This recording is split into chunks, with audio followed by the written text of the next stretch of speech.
Halo, balik lagi bersama gue Kev di Mekar Terapi. Dan sekarang kita nggak ngebahas barang baru teman-teman ya. Belum pada datang lagi teman-teman. Dan sekarang ini gue akan ngebahas seperti yang kalian lihat thumbnail ya teman-teman ya. Thumbnail di depan. Ini sepertinya Mini GT barang-barangnya harganya ada yang naik ya teman-teman ya. Ada yang naik ya. Seperti yang tadi barusan gue lihat di sosial media juga baru buka PO. Beberapa seller gitu ya baru buka PO, dan gue lihat harganya kok naik 10.000 ya di mobil yang ini ya, mobil yang ini ya. Mobil yang apa, Super GT teman-teman khususnya ya. Itu harganya tuh antara 240.000 sampai 250.000 teman-teman. Gue juga mikir gila kok mahal banget ya gitu kan, kelas Mini GT dengan harga segitu 240 sampai 250.000 gitu kan. Itu tuh harga segitu, itu tuh harga kelas dari Ino sebenarnya teman-teman ya. Harga kelas dari Ino. Kalau Ino kan biasanya sekitar 230 sampai 200 sampai 300 ya. Sampai 300, yang 400 juga ada teman-teman. Sampai ke atas lah pokoknya kalau Ino.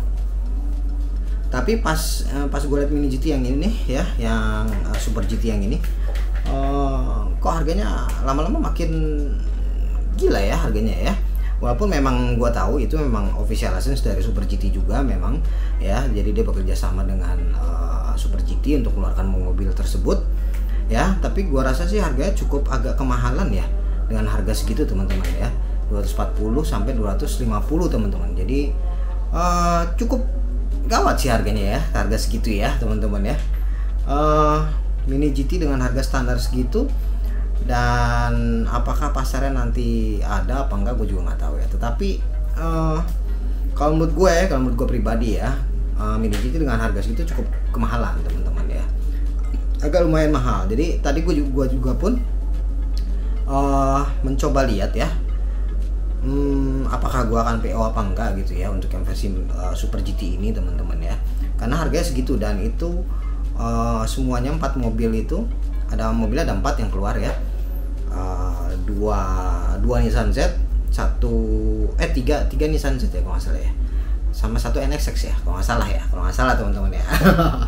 Kalau nggak salah itu gue masih agak gue akan berpikir dulu apakah gue akan PO apa enggak teman-teman untuk versi yang itu, karena gue melihatnya harga segitu ya teman-teman ya. Harga segitu itu seharga Ino teman-teman ya, harganya segitu, harga Ino. Dan tapi kalau misalnya dilihat perbandingan harga dengan negara lain teman-teman ya, dengan Jepang, dengan ya pokoknya dengan yang lain-lain lah, dengan yang di luar negeri ya teman-teman ya. Kalau di Indonesia sih harganya ya, Mini GT yang kemarin gue lihat ya teman-teman ya, harganya sih masih termasuk murah ya untuk harga Mini GT ini ya, karena perbandingannya dengan negara-negara Jepang ya. Negara Jepang pun kalau misalnya kalian lihat, misalnya satu Mini GT itu dia bisa mematok harga sekitar 3.000 yen teman-teman ya. 3.000 yen itu kalau kita kalikan dengan kursnya itu sekitar 300 ribuan teman-teman, 300 ribuan.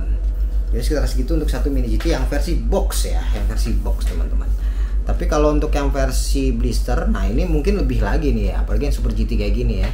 Super GT kayak gini kan adanya banyak sekali penggemarnya di Jepang teman-teman ya. Super GT yang kayak gini nih banyak sekali penggemar di Jepang. Mungkin di Jepang harganya bakalan lebih mahal lagi teman-teman ya, mungkin bisa nyampe 400.000 atau 300 ribuan ya, sekitar segituan. Tapi ya mudah-mudahan sih harganya jangan naik terus ya Mini GT ya.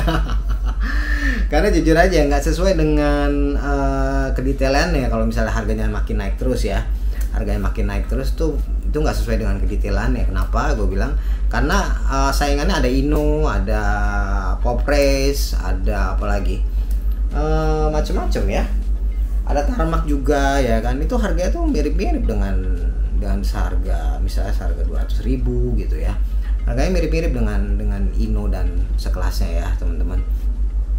Tapi kalau Ino, Tarmac dan Popres kita masih dapat kedetailannya teman-teman ya. Kalau Mini GT sekarang kalau misalnya kita bandingkan dengan merek-merek tersebut ya, Mini GT kelasnya masih kelas di bawah teman-teman ya, jatuhnya ya, jujur aja ya. Jujur aja ya, mungkin kalian juga ya sudah pernah punya Ino dan sudah pernah punya Mini GT, kalau misalnya kalian bandingkan ya jauh sekali ya, kedetailannya tuh jauh banget. Tapi Ino bisa mematok harga yang masuk akal teman-teman ya. Ino tuh mematok harga dengan yang masuk akal. Kalau menurut gue sih masuk akal ya. Karena yang Ferrari aja, yang Liberty Walk aja itu ngasih harga sekitar 240, 250 gitu ya, 230 gitu kan. Untuk yang Ferrari, untuk yang termasuk Ferrari Liberty Walk dan Liberty Walk lainnya gitu ya.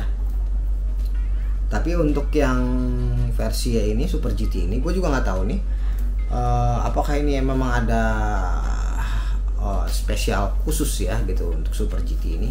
Karena yang gue lihat harganya tuh kaget, gue sendiri kaget gitu kan, harganya sampai segitu gitu, 200. Kalau nggak salah terakhir yang gue beli itu yang versi Nissan GT-R ya, Nissan GT-R yang GT 500 Super GT itu, kalau nggak salah yang terakhir itu harganya tuh 235 teman-teman. Yang terakhir 235 versi blister ya, versi blister. Tapi ini kok naik lagi gitu, bahkan ada yang salah satu ininya tuh ada yang 250.000 teman-teman. Nah, gue mikir gila 250.000 men untuk Mini GT ya. Gue bukannya gimana ya, bukan yang nggak bisa beli, bukan gitu, tapi gue berpikir untuk kok semakin hari semakin naik gitu harganya kan, semakin hari semakin kesini nih, semakin naik harganya. Naiknya tuh pelan-pelan teman-teman ya, naiknya 5.000, naiknya 10.000, tapi lama-lama juga gue mikir kok naiknya jadi makin lama makin begitu naiknya ya. Makin tinggi juga lama-lama menyaingi Ino ya kan. Harga dari Mini GT ini teman-teman ya, itu dia yang agak gue sayangkan. Mudah-mudahan Mini GT masih bisa mempertahankan harganya ya dengan di bawah ya kayak standar aja lah ya gitu kan. Mudah-mudahan sih ya, mudah-mudahan kedepannya sih bisa bertahan ya. Kalau misalnya kayak kita lihat di Jepang ataupun di negara-negara lain itu, kalau itu sih kita permainan kurs aja ya, permainan kurs. Tapi Indonesia termasuk negara yang paling sedang-sedang aja harganya untuk versi Mini GT teman-teman ya, sedang-sedang aja, jadi tidak terlalu mahal, tidak terlalu murah juga. Tapi khusus yang itu tuh, yang Super GT itu gua agak gimana gitu kan. Agak mikir dua kali teman-teman untuk membelinya. Sebenarnya gue pengen beli semuanya khusus untuk Super GT itu ya sebenarnya ya, tapi ketika ngeliat harganya segitu, kok segitu harganya ya gitu kan, jadi agak mikir dua kali juga ya kan. Mungkin strateginya ya mungkin gua akan PO setengah dulu gitu kan, PO 2 dulu baru PO yang lain, baru yang lainnya beli ready teman-teman. Mungkin nggak akan kayak gitu teman-teman ya, strateginya akan kayak gitu. Bagaimana nih menurut kalian teman-teman ya? Menurut kalian apakah kalian akan tetap membeli Mini GT ketika dia harganya naik teman-teman ya, harganya naik bahkan hampir setara Ino gitu kan, hampir setara Ino. Apakah kalian tetap beli Mini GT atau kalian akan pindah merek teman-teman ya? Gimana pendapat kalian teman-teman? Gue pengen tahu ya, gue pengen tahu. Kalau gue pasti akan lihat lagi teman-teman. Kalau misalnya Mini GT harganya naik, gue pasti akan lihat lagi mobilnya apa dulu nih ya kan. Kalau mobilnya biasa-biasa gue nggak akan beli teman-teman. Kalau mau mobilnya yang oke, yang cukup oke untuk dibeli, gue akan beli teman-teman. Kalau kalian gimana teman-teman? Kasih komen ya di bawah teman-teman ya, biar kita tahu pendapat kalian semuanya, dan mungkin kita bisa diskusi di bawah teman-teman ya, di komen. Oke, thank you for watching.